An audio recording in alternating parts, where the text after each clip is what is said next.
ஆனால் இவர் யோசிக்கிறார், 70 வருஷம் கடந்து விட்டதே, அப்படின்னா இன்னும் தீர்க்க தரிசனம் நிறைவேறலையே, அப்போ இன்னும் மறுபடியும் நாங்கள் சொந்த தேசத்துக்கு ஜனங்க போகலையே.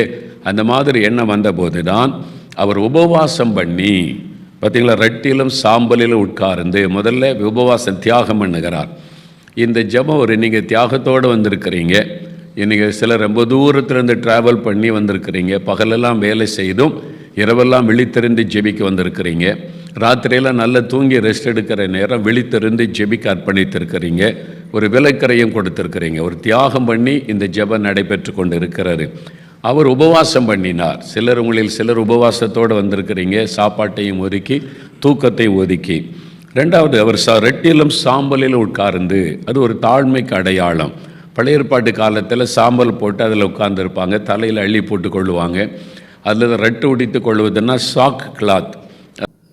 பைபிளில் சொல்லப்படும் பாபிலோன் ராஜா இஸ்ரேல் தேசத்தின் மீது படையெடுத்து யுத்தம் செய்து அங்கிருந்து இஸ்ரவேலர்களை தங்கள் நாட்டிற்கு அடிமைகளாக கொண்டு வருகிறார். அப்போ தானியேல் மற்றும் பலரை கொண்டு வர்றார்.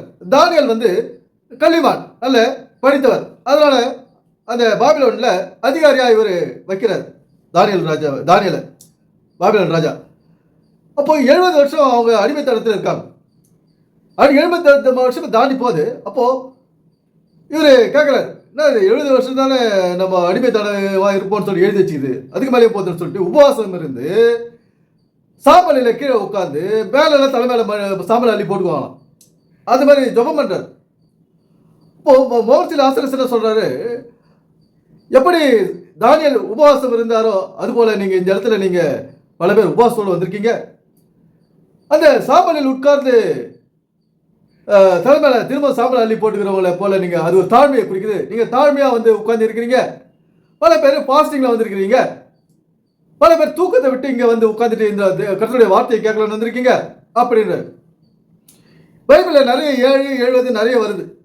இந்த 7, 70 எதை குறிக்குதுன்னா நம்முடைய வாழ்க்கையில் நடக்கும் 7 கட்டங்களை குறிக்குது. இது வேத ரகசியம், இதுவே நம்முடைய வாழ்க்கை ரகசியம். முதல் குழந்தை பருவம், பள்ளி பருவம், அப்புறம் வருமானம், திருமணம், குழந்தை பெறுதல், குழந்தை வளர்ப்புன்னு வச்சுக்கணும். இந்த மாதிரி ஒரு 7, இது நம்முடைய வாழ்க்கையில் நடக்கின்ற 7 விஷயங்களை தான் அந்த 7, 70 பல இடத்துல பைபிளில் சொல்லியிருக்கு. இது எல்லாம் இவருக்கு தெரியாது. இவருக்கு தெரிஞ்சதெல்லாம் சடங்கு.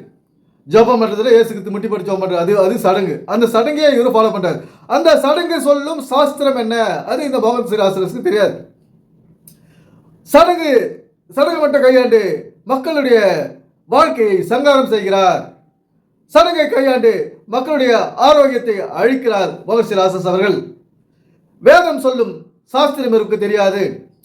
நம்முடைய வாழ்க்கை சாஸ்திரம் அதுதான் அந்த வசனத்தில் இருக்குது. நம்முடைய வாழ்க்கை சூத்திரம் அதுதான் அந்த வேத சத்தியத்தில் இருக்குது. இதெல்லாம் தெரியாது இந்த மோகன் சிராசஸ் போன்ற போதகர்களுக்கு, பைபிளை தவறாக விளக்கி கொண்டிருக்கும் மோகன் சிராசஸ் டிபிஎம் பெந்தகோஸ்தேக்காரர்களுக்கு. இது மாதிரி ஒரு ஆக்கப்பூர்வமான, ஒரு அறிவுள்ள, ஒரு அழியாமை உடைய ஒரு விளக்கத்தை இவங்க சொல்றது கிடையாது. மக்களுக்கு பயன்படக்கூடிய ஒரு விளக்கத்தை வேதத்திலிருந்து இவங்க சொல்றது இல்லை. மக்களை மீண்டும் மீண்டும் முட்டாளாக்கி மூடத்தனத்திலேயோ அழுத்தி அவனை சிந்திக்க விடாம, செயல்படுத்த விடாம, அவனோட வறுமையிலையும் வியாதியிலுமே தள்ளி அழுத்தி வச்சிருக்காரு இந்த மோகன் சிராசஸ் போன்றவர்கள். இந்த வாழ்க்கையானது ஒரு செழிப்போடு வாழ வேண்டியது நம்முடைய கடமை. வாழ்ந்தே ஆக வேண்டும். பண தேவைகளோடு, பண நிறைவோடு நம்ம வாழ்ந்தே ஆக வேண்டும். பணத்தை நாம் சம்பாதித்தே ஆக வேண்டும். இல்லை என்றால் இந்த உலகத்தில் உயிர் வாழ முடியாது. அந்த பணத்தை மையமாக வைத்து எழுதப்பட்டது இந்த பைபிள். அதை இந்த மோகன் சிராசஸ் அவர் சொல்றது இல்லை. ஆனால் காணிக்கை வேணும், தசமபாகம் கொண்டாங்க, காணிக்கை சர்ச்சி பாக்ஸில் போடுங்க, கோணி பையா எங்களுக்கு கொடுங்க, நாங்கள் அதை எடுத்துமே பள்ளிக்கூடங்களும் ஹாஸ்பிட்டலும் கட்டிக்கிறோம் அப்படின்னு சொல்லிட்டு இவர் இந்த காணிக்கை மையமாக வைத்து பேசுறதுங்க. இந்த காணிக்கை என்றால் அதுக்கு அர்த்தம் என்ன? காணிக்கைனா காசு நினைச்சுக்கிறது இவங்க. இந்த மாதிரி ஒரு பரலோகம்னா நரகம், இந்த மாதிரி வார்த்தைகளே அள்ளி தெளிச்சிட்டு போயிட்டு இருக்காங்க. அதுக்கு ஒரு உண்மையான அர்த்தம், ரியல் மீனிங் இவங்களுக்கு தெரியாது. ஆக்கப்பூர்வமான அர்த்தம் என்ன அப்படின்றத இவங்க சொல்ல மாட்டாங்க. தெரிந்தாலும் சொல்ல மாட்டாங்க. தெரிஞ்சு அப்படி சொல்லிட்டா நமக்கு பாவம் வந்துருமோ, நமக்கு நரகத்தை தூக்கி போட்டுறாங்களோ, அது தவறாயிடுவோ என்ற பயம். இந்த ஒரு மனிதனுக்கு தேவையானவைகள் எல்லாம் சிந்திச்சிட்டார்கள்னா இவங்களுக்கு அது சிந்திக்க முடியல. ஏன்னா பயம். இதெல்லாம் அந்த காலகாலமாக மக்கள் பல பேர் விளக்கிட்டு வராங்க. உலகமெல்லாம் இருக்கிற போதகர்கள், உலகமெல்லாம் எல்லாம் இதே விளக்கம் தான், வேற விளக்கமே கிடையாது. பைபிள் என்பது ஒரு பகுத்தறிவு புத்தகம். அது வாழ்க்கையை சொல்லுது. வாழ்க்கையை மலமா வாழ்ந்துட்டு போ, வாழ்க்கையை வியாதி இல்லாத வாழ்ந்துட்டு போ, வாழ்க்கையை மட்டும் வாழ்ந்துட்டு போ. வாழ்க்கையை வழிபாடு. இந்த கட்டிட வழிபாடுகள் அல்ல. கட்டிட வழிபாடுகள் இறை வழிபாடுகள் அல்ல.